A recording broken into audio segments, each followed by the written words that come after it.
coming home, readjustments of ex-offenders to the free world. And of course, Pastor KWalker has given us some excellent information in reference to that.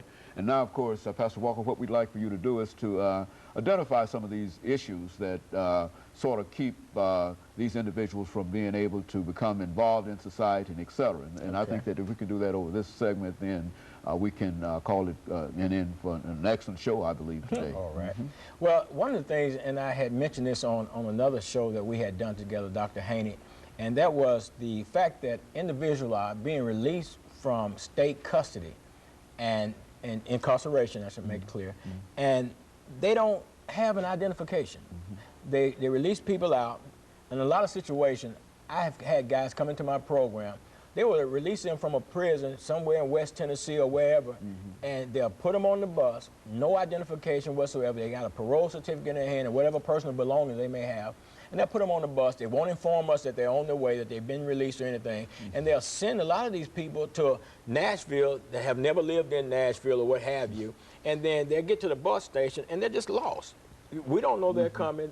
They're here. They don't know what to do.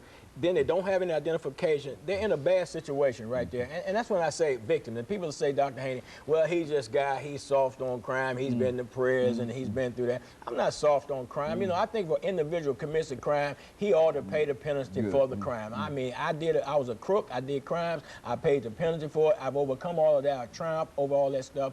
And now it's important that people understand that individuals need an opportunity. People need a chance. People need a chance to overcome their past failures, their past faults, and make that adjustment back into society. Because you got to realize, regardless of the crime that the individual committed, they still got some people that love them. Society as a whole might not love them, but they got some family members that do love them. They got some friends that still love them and that are willing to help them make that adjustment. The problem is they get out, there no IDs, and then you go to a company trying to get a job, and then you got somebody with a shady past themselves or a shady present for that matter, and then they saying, well, we got to do a background check on you, and they got to run back, and because you got something in your background, they're going to penalize you for that.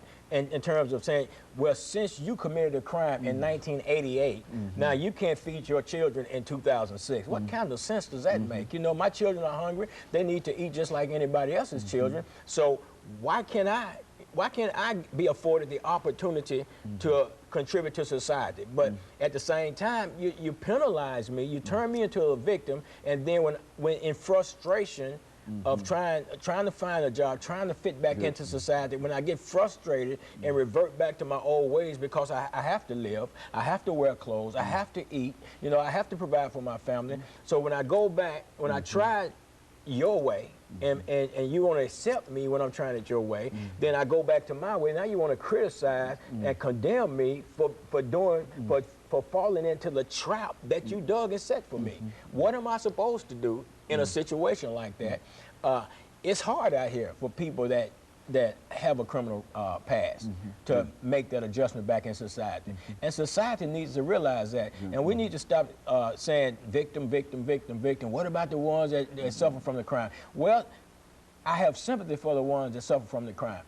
No ifs and buts about that. But you take the individuals that committed the crime, they went through this the justice system. They stood before a judge. The DA stated his case, made his claim. The judge, the jury went forth. They sentenced that person. They convicted him. They sentenced him. That person went into the system. That person did their time. They have satisfied the judgment of society that society placed upon them. Now they're ready to come back into society.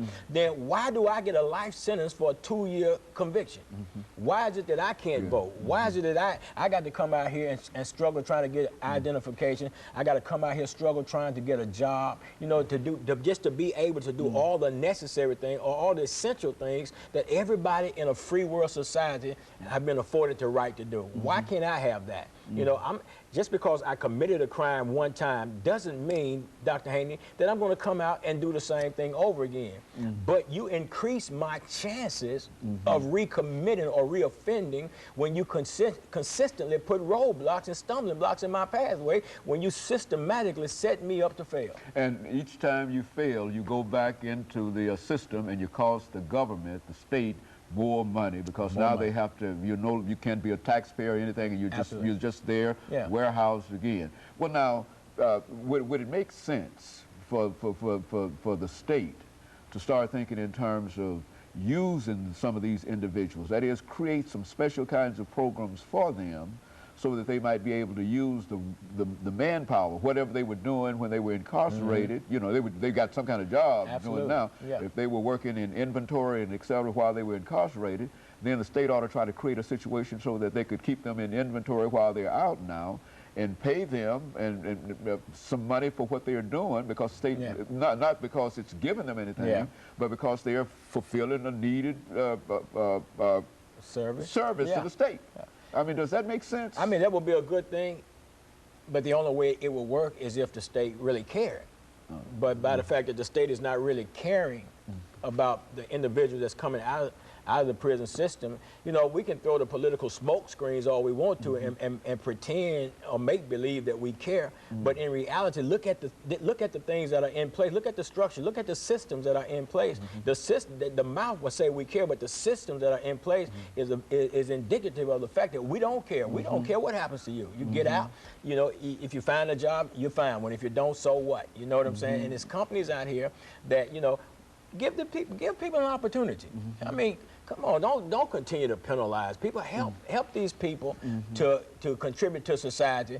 And, you know, because we sit up, like you said, Dr. Haney, we sit up, it costs the state of Tennessee money to incarcerate people. And there are a lot of people that are incarcerated now that really don't need to be incarcerated. They could be out here contributing to society if society will remove some of these roadblocks out of the way and some of these stumbling blocks, some of these obstacles, and allow these people to come out and become productive members of our society. That's what it's all about. It's about helping people. You know, the families need to help. You know, churches need to get involved and help. I mean, Chief Ron Surpass, he always calling out to the church community, shows up at the IMF and wants the community to help, you know, help the crime and all that stuff. But yet when you call them, they don't respond and stuff like that. You know, I had people try to rob a few of the people in my recovery ministry house, called the police. They pointed out the guys, but because they found out these guys had came out of prison, they checking their ID cards, man. I mean, that's sickening right there, man. You know, that's enough, man, to make you want to fight right there. You call somebody to report a crime against you, and then they taking your ID, sitting in the police car and running a record check on you, man. You know what I'm saying? And the police department, they don't like it. I got to report an officer's name that did it. So, you know, the thing is, Dr. Haney, people need to be afforded an opportunity to make that adjustment back into society. And if you're not gonna allow me to make that adjustment back into society, then don't stand up on the bandwagon and start criticizing and condemning me when I fail at a system that you sit in place that's designed to make me fail. Help me. I'm coming home. I'm coming out of this prison system, and I need some help. I need the churches to step up. I need civic organizations to step up. I need folks to step up, private citizens. I need them to step up and to help these individuals. You know, I mean, people need, like I said, ID, they need clothes. I mean, people are getting out with nothing.